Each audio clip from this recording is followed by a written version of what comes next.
Abra sua Bíblia em Gênesis, capítulo 4.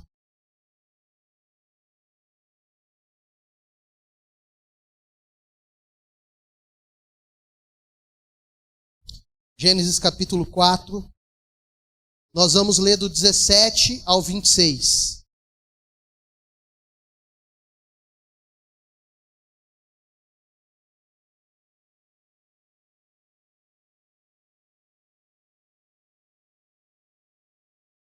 Gênesis 4, do 17 até o 26. Primeiro livro da Bíblia, quarto capítulo, versículo 17 até o final do capítulo, versículo 26.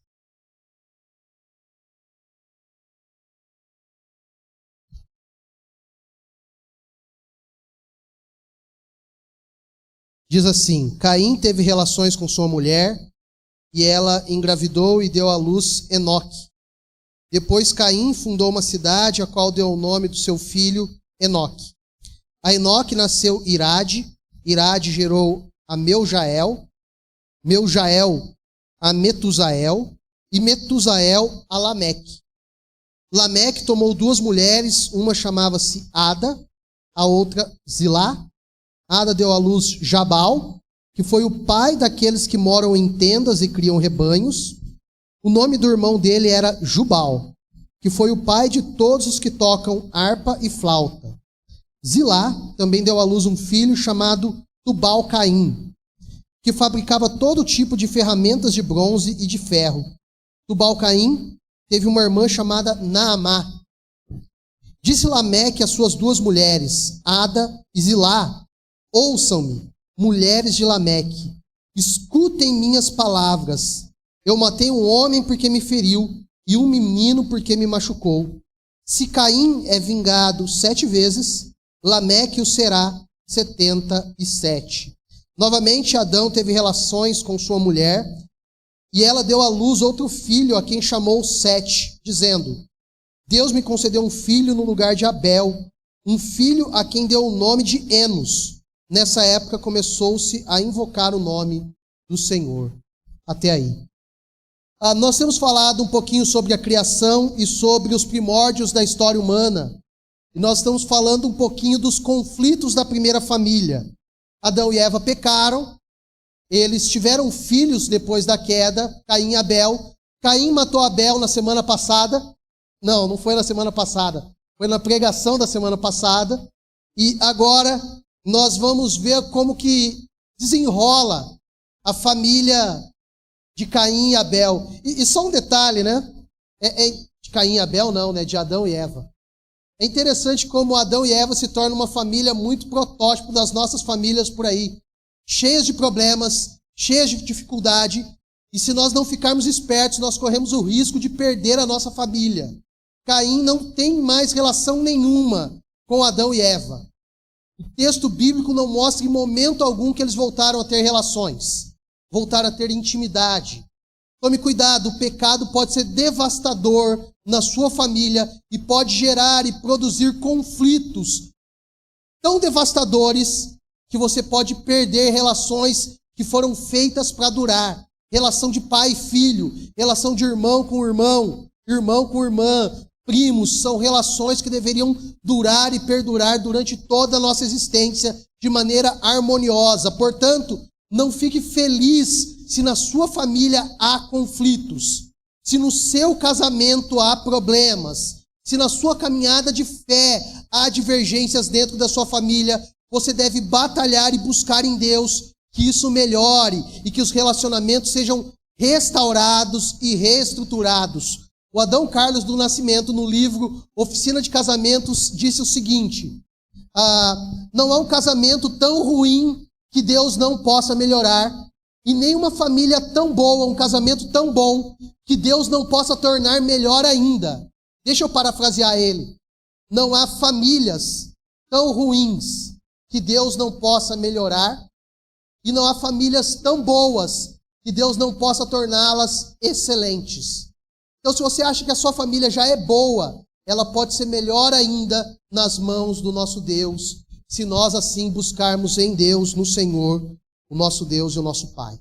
Então, eu tenho alguns pontos para falar a respeito da família de Caim, da linhagem de Caim. E se vocês entenderam até aqui, tudo aquilo que a gente tem falado, a linhagem de Caim é a linhagem que desobedece a Deus.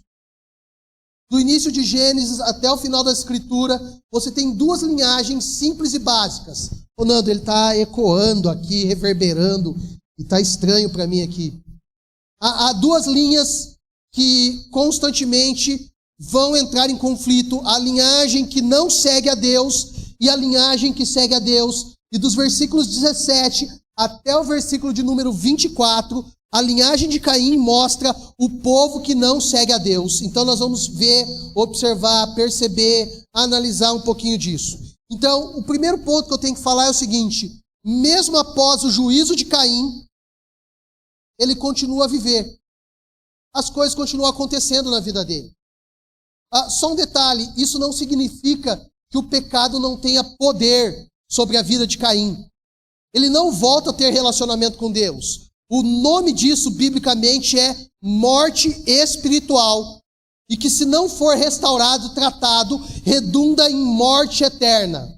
A Bíblia trata 3 níveis de morte. Nós já temos falado disso. A morte física, que é quando o corpo morre. Morte espiritual, que é o afastamento de Deus, que pode ser temporário ou pode ser a vida como um todo. E a morte eterna, que nós falamos de céu e inferno. O inferno é a morte eterna. Caim está morto espiritualmente aqui, mas ele continua a viver. Algumas pessoas lá fora estão mortas espiritualmente, mas elas continuam tendo família, tendo emprego, vivendo as suas vidas naturalmente. Isso continua a acontecer. Perceba, Caim tem uma esposa, então ele tinha um casamento. Esse casamento poderia ser bom ou não, poderia ter conflito ou não. Ele começa a ter filhos, e o nome do filho dele é Enoque. Perceba, ele desfruta dessas bênçãos que nós, como cristãos, também desfrutamos. Nós casamos, temos filhos, temos relacionamentos, construímos família e vivemos a partir disso. Perceba, isso não difere as pessoas daqui de dentro e as pessoas lá de fora. E é interessante que falar de casamento, infelizmente, dentro da igreja, o índice de divórcio está no mesmo patamar de pessoas lá de fora. Isso significa que pessoas dentro da igreja estão vivendo vidas ímpias dentro da igreja e precisam de fato e de verdade se converter aqui dentro da igreja. Então, se vocês entenderem bem, Deus continua agindo no mundo, mesmo no mundo caído, e continua a dar bênçãos, como a bênção da família. Perceba, família, casamento, foi uma dádiva dada antes da queda, mas que continua sendo válida pós a queda. Só que depois da queda, você tem os desvios de casamentos por aí, né? O ser humano começa a criar todo tipo de distorção. Essa semana no UOL, tinha uma notícia de um rapaz, de um homem, no Brasil, que tinha 8 mulheres, que tem 8 mulheres. Não vai ser muito diferente do texto que nós lemos, tá? A poesia que Adão escreveu para Eva dizia que Eva era ossos dos seus ossos e sangue do seu sangue, e era a sua única mulher. Poligamia é um desvio daquilo que Deus colocou como casamento. É uma prática que se torna comum no Antigo Testamento, mas em momento algum é aprovada por Deus. Deus separou uma esposa e não poligamia. E no UOL estava dando a notícia como se fosse algo normal e que as leis brasileiras que entendiam que poligamia é errado, na matéria do UOL é o que dizia ser errado. Bom, o que a gente pode falar, né? Se vocês perceberem, o que acontece com Caim é família, filho, e posterior a isso é geração. Geração após geração. Isso nós podemos afirmar que existe um legado, algo que é passado de geração a geração. O legado de Caim é de um povo longe de Deus. E daí você vê essas deturpações. Eles têm poligamia, eles vão ter assassinato e eles vão ter prazer em cometer pecados. Você vai perceber isso conforme eu for explorando aqui. esse legado, o legado de Caim, é um legado negativo. Gênesis 5 é um legado positivo. Aqui é um legado negativo. Mas não para aí. Aqui é estabelecido uma cidade, uma sociedade, um povo que começa a viver junto. A palavra hebraica para cidade, que é traduzida aqui, não é aquilo que nós entendemos como cidade nos dias de hoje. Na verdade, as cidades, como nós entendemos, isso inclui Montemor, seria da palavra grega polis, que vem de política e que acaba se tornando uma metrópolis, uma cidade grande e por aí vai, tá? É muito mais um pensamento grego, as nossas cidades hoje, do que o pensamento ali. Na verdade, o pensamento dali estava muito mais relacionado a um povoado, um pequeno bairro, um ajuntamento de pessoas. Mas que algo que a gente já tem falado, descrito, é um tipo de sociedade. E eles desenvolvem um estilo de vida a partir de uma sociedade assim. Então, em primeiro lugar, Caim continuou vivendo a sua vida, mesmo após ter matado Abel. Uma aplicação que eu fiz semana passada, e eu preciso repetir ela aqui, é a seguinte: a gente peca e a gente falha. A questão é como nós vivemos depois do nosso pecado. Caim não se arrependeu em momento algum. Mas depois de todo o pecado, a gente continua vivendo. A gente continua vivendo. O ponto é se de fato nós nos arrependemos desse pecado ou se nós já tornamos natural aquele pecado nas nossas vidas. Há uma frase que tem se repetido nos últimos 10 anos que é mais ou menos o seguinte: o que uma geração antes condenava, uma outra geração passa a aceitar e a geração posterior acha aquilo completamente natural. Nós temos visto isso na nossa sociedade em vários níveis diferentes. Aquilo que os nossos avós consideravam errados, os nossos pais aceitam e nos dias de hoje já é completamente comum. A pergunta é: a Bíblia mudou? Deus mudou? Eu entendo que não. Então, muito daquilo que a nossa sociedade tem dito e tem feito continua sendo contrário ao que a Bíblia diz. O ponto é, nós ficamos com o que a nossa sociedade diz ou aquilo com o que Deus diz para nós. Segundo lugar, a cidade de Enoque, que leva o mesmo nome do filho de Caim, Enoque, ela representa o acúmulo de pecado de uma linhagem longe de Deus. Então, aquela cidade, a cidade de Enoque, é mais ou menos assim: um pecado, mais outro pecado, mais outro pecado, e todo mundo decidiu viver em pecado naquela sociedade, naquela cidade, naquele lugar. E aqui é importante dizer e afirmar algo. Nós vivemos numa cidade. E a cidade em si, a construção em si, os bairros em si, eles são neutros. Mas as pessoas que vivem na cidade, essas pessoas são cheias dos seus próprios pecados. Então é o seguinte: a cidade de Montemor é um acúmulo de pecado. O que difere a cidade de Montemor são as igrejas, que são sal e luz nessa cidade. Mais para frente em Gênesis tem a história de Ló, o sobrinho de Abraão. E quando Deus decidiu destruir a cidade de Sodoma e Gomorra, Ló e sua família viviam lá. E Abraão começa a discutir com Deus: se tiver 50 pessoas que são justas lá, você vai destruir aquela cidade? Daí Deus diz assim: não. Mas e se tiver 40? E se tiver 30? E se tiver 20? E se tiver 10? A cidade de Nínive foi destruída, tá? Tinha menos de 10 pessoas consideradas justas ali. E dentro da família de Ló, a esposa de Ló olhou para trás e virou uma estátua de sal. Então é o seguinte: as cidades continuam hoje sendo um acúmulo de pecado, e pecado atrás de pecado. Mas a igreja é a luz do mundo. É o sal, o tempero, aquilo que preserva o sabor. Isso significa que o mundo à nossa volta não é destruído, porque a igreja de Jesus Cristo, triunfante no mundo, continua em missão. É por nossa causa. Então nós devemos cumprir o nosso papel de sermos sal e luz aonde nós estamos e por meio das ferramentas que nós recebemos. Então cidades são aglomerações de pecados. E daí você deve estar pensando assim: Se a cidade é aglomeração de pecado, eu vou morar no meio do mato sozinho.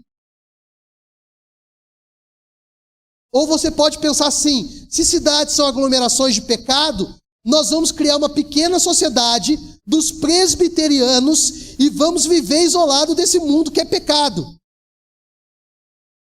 Aí nós perdemos a essência do que é sermos igreja. Igreja é chamado para os de fora. Nós só somos igreja quando nós pensamos em alcançar os perdidos. Nós só somos igreja quando nós respondemos o chamado de sermos sal e luz. Ou para a figura que eu comecei falando no culto, a partir do momento que nós ecoamos a voz de Deus nesse mundo caído. Esse é o nosso chamado. É para isso que nós existimos aqui.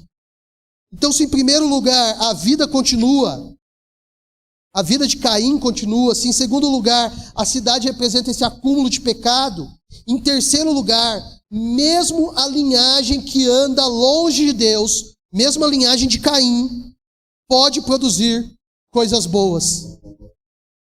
E só um detalhe, o nome disso é graça comum. Eles desenvolveram uma cidade, uma forma de viver em sociedade. Deus deu sabedoria para aquelas pessoas, mesmo caídas em pecado, para produzir algo que seria bom para um grupo maior de pessoas. É isso que a medicina faz, é isso que os cientistas fazem, é isso que arquitetos fazem, é isso que advogados fazem, é isso que políticos deveriam fazer. Usar a sabedoria que Deus deu para a humanidade para criar estruturas de sociedade que sejam benéficas para um bem maior. E como eu já falei outras vezes, quando você vai no médico, você não pergunta se o médico é cristão, você pergunta se ele é bom. Você nem se preocupa se ele é da Umbanda, Espírita, Quimbanda, Senchonuê, ou qualquer religião assim. Você pergunta se ele é bom. Se ele for bom, você vai. E o fato dele ser bom é graça comum, é Deus agir numa sociedade caída. E ele usa tudo isso para um bem maior. A igreja de Jesus Cristo é edificada por tudo isso. É interessante algumas estruturas que acontecem aqui, né? Antes de falar das estruturas, eu preciso falar, você tem uma menção à poligamia aqui, tá? Você tem o primeiro homem que casa com 2 mulheres e tem uma família a partir disso. E isso também é pecado, não estava sendo aceita e estava na linhagem que anda longe de Deus. Obviamente, muito do pecado que há na linhagem que anda longe de Deus acaba adentrando na linhagem de Deus e você começa a ver, dentro da linhagem que segue a Deus, pessoas que serão polígamas, tá? Polígamas. É isso aí, vocês entenderam, né? Você vai ter Jacó, que vai ter 4 esposas diferentes. Você vai ter Abraão, que vai ter Sara, e vai ter a concubina de Sara. Você tem vários elementos no Antigo Testamento mostrando para isso. Isso não é sinal de aprovação de Deus. Deus, no início, disse que seria um homem e uma mulher, e ponto final. Mas olha que interessante. Nesse texto, você tem o início de arquitetura. Você tem o pai daquele que cria tendas. É uma espécie, um protótipo daquilo que a gente vai chegar nos dias de hoje chamando de arquitetura. Mas precisava de, no mínimo, uma estrutura para isso. E você tinha naquela época. Outro ponto interessante, eles criaram meios para criar rebanhos. Existia uma ordem dada por Deus para Adão e Eva de que eles deveriam dominar os animais da criação e criá-los. Ali você tem uma estrutura sendo criada para que os rebanhos fossem alimentados, para que eles crescessem, para que eles se reproduzissem e assim trouxesse benefícios para a sociedade. Isso também está na linhagem que anda longe de Deus. Outro ponto, música. A primeira menção à música é feita na linhagem que anda longe de Deus. O pai de todos aqueles que tocam harpa e flauta, Jubal, é alguém da linhagem que anda distante do Senhor, distante de Deus. Está vendo meio de graça em tudo isso? Está percebendo meio de graça em tudo isso? Mas ele continua. Tubal-Caim, que fabricava todo tipo de ferramentas de bronze e de ferro. O que você tem aqui? Você tem o começo daquilo que nós chamamos de indústria nos dias de hoje. Ou melhor, você tem uma fábrica, você tem tecnologia. Perceba, a tecnologia do mundo antigo já existia. É diferente daquilo que nós temos hoje, mas existia. Na sua época, da sua forma de ser, da sua forma de existir, para ajudar que a sociedade vivesse melhor e para que a sua vida fosse mais fácil. Deus é gracioso mesmo com aqueles que andam longe de Deus. Olha quanta coisa legal e interessante. Arquitetura, música, indústria. Hoje em dia você compra um produto no supermercado e você não pergunta se aquele produto é cristão ou não. E há marcas que são cristãs por aí, por exemplo, a Colgate. Você sabe por que o nome é Colgate? São 3 cartas escritas por Paulo. Colossenses, Col, G de Gálatas e T de Tessalonicenses, Colgate. O dono da Colgate é cristão. E ele se expressa como cristão em outras formas.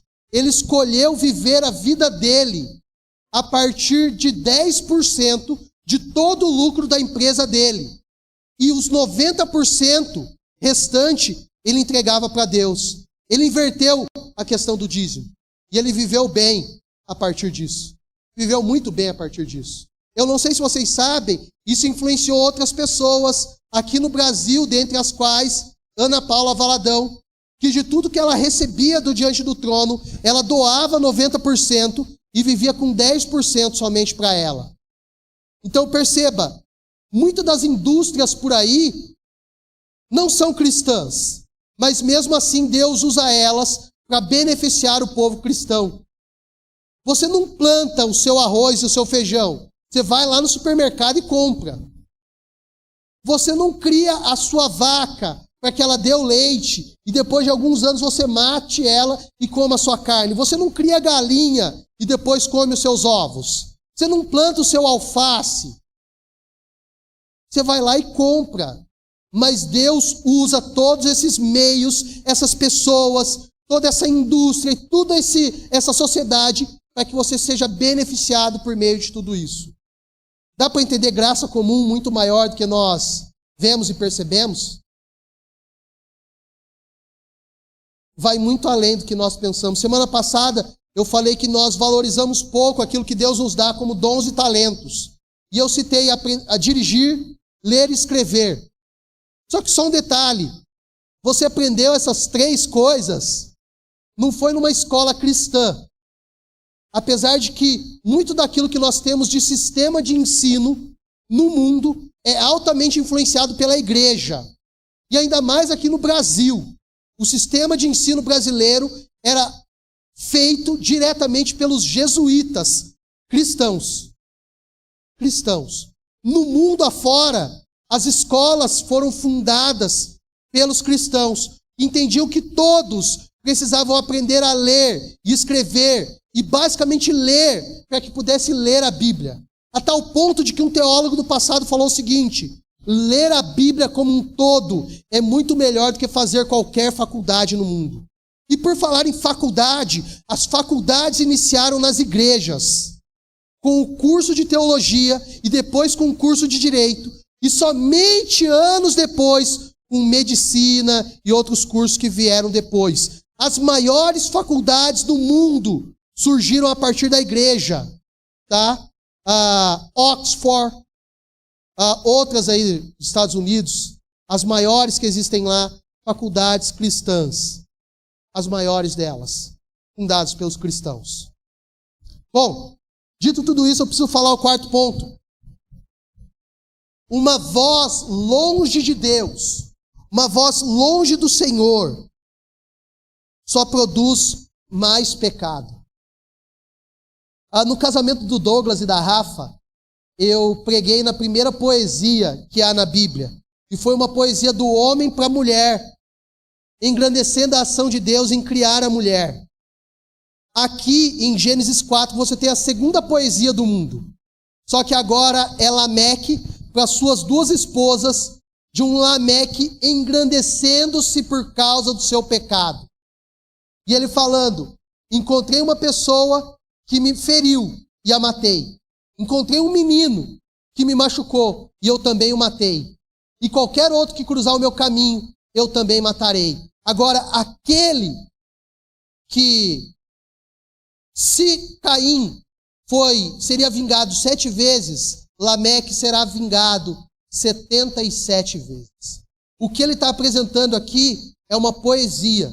Se a primeira poesia bíblica é linda e belíssima, a segunda é um drama. O drama do pecado humano. Lameque é a expressão de alguém que passa a pecar por prazer. Perceba, Caim pecou por inveja, por ciúmes. Lameque peca por prazer. Ele sente satisfação em cometer o seu pecado. Ele sente prazer em cometer o seu pecado. E ele expressa isso de uma maneira irônica, fazendo uma poesia. Provavelmente a poesia de Adão e Eva estava sendo reproduzida no mundo antigo, sendo falada no mundo antigo. Eles não escreviam nessa época, eles falavam, eles anunciavam. A segunda poesia que é descrita é uma poesia do pecado, do mundo e da influência do pecado no mundo. É aquilo que o salmista, no Salmo de número 20, se não me falha a memória, vai falar assim: um abismo chama outro abismo. Um pecado chama outro pecado. E é no meio do pecado que Deus age. Lameque fala algo que lá na frente vai ser expresso de uma outra maneira. Eu não sei se vocês perceberam isso ou não, mas ele usa uma expressão que Jesus repete um pouco diferente lá na frente. Ele fala 77. E provavelmente, quando Jesus fala 70 vezes 7, é uma expressão de potência. Se vocês estudaram potência, vocês vão lembrar disso. Ele está... De Caim para Lameque, ele aumenta um pouco a potência e Jesus aumenta mais ainda, 70 vezes 7, chegando em 490. Ou se vocês preferirem, é uma progressão aritmética, para aqueles que gostam de matemática. Ou até pode ser uma progressão geométrica, dependendo da forma que você usar e fizer ali. O que ele está expressando é o seguinte: se o pecado de Caim deveria gerar um arrependimento 7 vezes, mas isso não é gerado em Caim.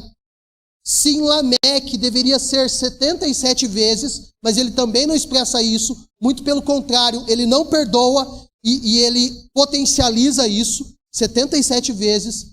Jesus está falando que o perdão deve ser muito maior do que tudo isso. Então, mesmo em meio a todo o pecado que Lameque tinha, uma frase dele nos aponta e nos conecta com Cristo Jesus. Isso significa que, por maior que seja o nosso pecado, Deus ainda deseja trabalhar em nós e nas nossas vidas e produzir perdão, arrependimento. O que Lameque deveria ter feito quando alguém o machucou, quando alguém o feriu, era ter perdoado. Mas não, ele se vingou. Só que a mensagem de Jesus é uma mensagem de perdão, reconciliação e renovo. Mesmo na sua falha, Lameque aponta para alguém que é muito maior. Mesmo na sua falha, você aponta para alguém que é maior do que você. E de vez em quando você se lamenta pelos seus pecados, você chora pelas suas falhas, você se arrepende dos seus pecados, mas a sua vida aponta para alguém que é muito maior que você. Essa igreja aponta para alguém que é muito maior do que a nossa própria igreja é. Jesus Cristo de Nazaré. E aí nós podemos entender, muito maior é aquele que está em nós do que aquele que está no mundo. Jesus Cristo não desistiu de nós. E a nossa vida, mesmo lutando contra o pecado, aponta para Ele. Mesmo com as nossas falhas, nós continuamos a apontar para Cristo Jesus. Você está aqui vivo e a sua vida viva em Cristo Jesus aponta para Ele. Então, em quinto lugar, Deus continua a visitar o seu povo. E eu gosto muito dessa história aqui, porque essa história não termina no pecado de Lameque. Não acaba no versículo 24. Você tem o versículo 26 e retoma novamente aqui Adão e Eva. E Adão novamente tem intimidade com Eva. Deus continua a visitar o seu povo. Deus nos visita. Deus olha para nós como povo dele e está aqui neste lugar e fala conosco. A história de Caim e Abel termina com uma ação graciosa de Deus a visitar os seus filhos. E quando Adão e Eva têm um novo filho, o nome dele é Sete. E aqui você tem um contraste entre Caim e a sua linhagem que andam longe de Deus, mas há uma mensagem de esperança, porque o significado de Sete não é a nossa língua portuguesa, ou não é a gente querer entender que Sete é um número cabalístico que aponta para Deus. O significado de Sete, que é uma transliteração do hebraico, é designado. Sete é o designado para que a linhagem de Deus continue vivendo sobre a terra. É uma linhagem escolhida, separada. A partir da família de Sete, o povo de Deus continuaria a buscar o Senhor. E novamente, como Lameque apontava para Jesus, Sete aponta para Jesus como um povo que vive diante de Deus. Se Lameque apontava por causa do seu pecado, Sete é porque ele anda com Deus. Eles caminham com o Senhor. Eles seguem a Deus. Ele é o designado. Ele é escolhido. Ele é separado. É interessante que de Sete, o mundo que nós vivemos hoje partiu para 7 bilhões. Para 7 bilhões. De um só homem, na linhagem que existe, saiu de 7, e foi para 7 bilhões. Da mesma forma, de somente um homem, uma multidão que não dá para contar, que é muito maior do que as areias do mar e as estrelas do céu, saiu um povo separado e escolhido por Deus. Esse um homem não era 7, é da linhagem de 7, mas é Jesus Cristo de Nazaré. De 7 pode ter saído para 7 bilhões de pessoas. De Adão pode ter saído para 7 bilhões de pessoas. Seguindo a Deus, seguindo o Senhor, seguindo Jesus Cristo, é um número muito maior que não dá para contar. De pequenas histórias podem surgir coisas grandiosas. Era somente 7. Era somente Jesus. Mas o povo e a quantidade de pessoas sendo salvas na história humana é muito maior, muito grande. Essa história aponta para Jesus. Nós precisamos crer nesse Jesus que é maior que 7, que é maior que Caim, que é maior que Adão, e que morreu na cruz para nos reconciliar com Deus, para que nós tenhamos uma nova vida com Deus. E é interessante que talvez você esteja pensando que você é muito pequenininho, mas a partir desse você pequenininho, Deus pode construir coisas grandes, porque Deus pega pequenas histórias e a partir dessas pequenas histórias fazem coisas grandiosas demais. Essa igreja que você faz parte começou um dia na casa de uma família que talvez tenha reunido só o marido, a esposa e os filhos, assim como começa a acontecer a partir da linhagem de Sete. Sete tem um filho, o nome do seu filho é Enos. E a partir daquela época, o povo começa a buscar o Senhor. Em sexto e último lugar, a resposta humana à visitação de Deus, a resposta humana ao agir de Deus, redunda em culto e louvor a Deus.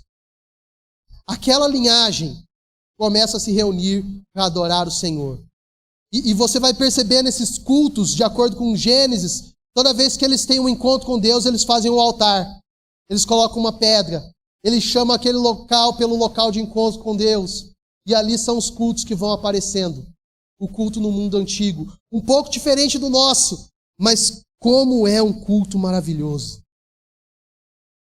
O nome de Sete, designado, é um reconhecimento de Eva ao agir de Deus. Perceba o que Eva fala. Deus me concedeu um filho no lugar de Abel, visto que Caim o matou. Quem concedeu o filho? Deus. Deus continuava a visitar o seu povo. Deus continuava a agir no meio do seu povo. Agora, o povo, em resposta a isso, passa a buscar a Deus. O ponto em questão é: buscar-me-eis e me achareis quando me buscares de todo o vosso coração. Serei achado de vós, diz o Senhor, e farei mudar a vossa sorte. Perceba, culto não é uma reunião social que nós fazemos. Culto é resposta de Deus ao agir e trabalhar dele na nossa vida. Nós temos uma vida em sociedade, nós temos tecnologia, nós temos indústria, nós temos graça comum, nós temos várias formas que Deus tem nos visitado. Qual é a nossa resposta? Culto a Deus. O Josemar Bessa, falando um pouquinho sobre culto, ele falou o seguinte: se a tua salvação não consegue te levar a um culto, como espera que a tua salvação possa te levar ao céu? Eu vou repetir. Se a tua salvação não consegue te levar a um culto, como espera que ela te leve ao céu? Ele está dizendo o seguinte: a ideia que nós temos de salvação de vez em quando é muito rasa, porque nós não conseguimos sair da salvação para a adoração. Se de fato nós entendemos o que é a salvação em Cristo Jesus, nós queríamos cultuar a Deus todos os dias. E foi essa a resposta do povo lá no mundo antigo. Qual é a nossa resposta hoje? Qual é a nossa resposta hoje? A nossa resposta deveria ser culto, adoração ao nosso Deus, louvor ao nosso Deus. Dito tudo isso, eu preciso fazer 4 aplicações e vou encerrar com isso. A primeira delas: é possível você ter êxito social e fracasso espiritual. Você pode ser bem-sucedido no seu trabalho, no seu estudo, na sua vida lá fora, e ser um fracasso espiritual aqui dentro. Perceba, eu não estou falando de salvação, viu? Eu creio que vocês são salvos em Cristo Jesus, mas é extremamente possível nós vivermos uma vida a partir do nosso lá fora do que do nosso aqui dentro. Então é possível ter êxito no social e fracasso no espiritual. Segunda aplicação: Deus usa meios para abençoar o seu povo que no início parece ruim. Você viu quanta coisa boa para a humanidade foi criada na linhagem que anda longe de Deus? Nós gostamos muito de música, nós gostamos de arquitetura, nós gostamos de indústria. Tudo isso traz muito benefício para nós. Muitos benefícios. Então olha só, a princípio a gente achava ruim. Não, aquilo é coisa de ímpio, não deve estar dentro da igreja. Mas Deus usou várias dessas coisas para que nós estejamos aqui hoje. Esse templo é o uso da arquitetura. Esses meios que estão aqui é a tecnologia e a indústria que produz e fez com que nós pudéssemos adorar a Deus. Esses instrumentos foram criados lá atrás, inspirados em alguns protótipos. A harpa é um dos instrumentos mais antigos do mundo, que influenciou vários outros. E só um detalhe, eu quero lembrá-los que até na década de 80, esse instrumento aqui era considerado profano, a bateria, e não podia ser tocado dentro da igreja. Eu quero lembrar que esse instrumento, o violão, até na década de 20 e 30 do século passado, era chamado de instrumento da boemia, da vida boa, e que, portanto, não deveria ser um instrumento usado dentro do culto. Eu quero lembrar que até os anos 90, guitarra distorcida também era. E o baixo também. E o teclado, influenciado pelo piano, até 200 anos atrás, era instrumento de cabaré. Dentro da igreja só era usado órgão. Então perceba, aquilo que todo mundo achava ruim, Deus usou para algo bom. Nós cultuamos a Deus com tudo isso. Adoramos a Deus com tudo isso. Perceba, essas coisas não são os pecados que a gente estava falando das sociedades, viu? Uma coisa é uma coisa, outra coisa é outra coisa. Como diria seu Lorival, meu pai. Terceira aplicação. Cuidado com o pecado sobre a tua vida. Cuidado. Se nós mencionamos o pecado de Caim e como um pecado foi chamando o outro, um abismo chamando o outro, cuidado com o pecado sobre a sua vida. Ele pode crescer e atrapalhar a sua história. Daqui a pouco você vai estar tão envolvido com o pecado, tão envolvido com o mundo, que não vai conseguir viver livremente. Quarta e última aplicação. Podemos perceber que uma pessoa fica longe de Deus quando ela começa a deixar de participar do culto.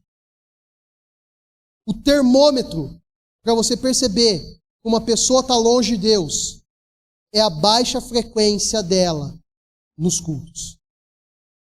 Nos cultos. Ela deixa de vir no culto, daqui a pouco deixa de orar, daqui a pouco deixa de ler a Bíblia, e daqui a pouco está pensando como o mundo pensa. Podemos perceber que uma pessoa fica longe de Deus quando deixa de participar do culto. Só um detalhe, culto não é aquilo que o pastor faz aqui na frente quando ele dirige algo. Culto é algo que a igreja oferece a Deus em comunidade, em conjunto. O culto só é bom quando a igreja está envolvida em todo ele. Seja cantando, seja fazendo orações, mas participando. É algo que nós fazemos para Deus. Então, quando você sair daqui e falar assim, o culto não foi bom hoje, eu quero que você lembre que você é peça fundamental e ativa para que o culto seja bom ou não. Porque nós produzimos isso. Nós fazemos isso. Chamar o pessoal do louvor, nós temos uma última canção.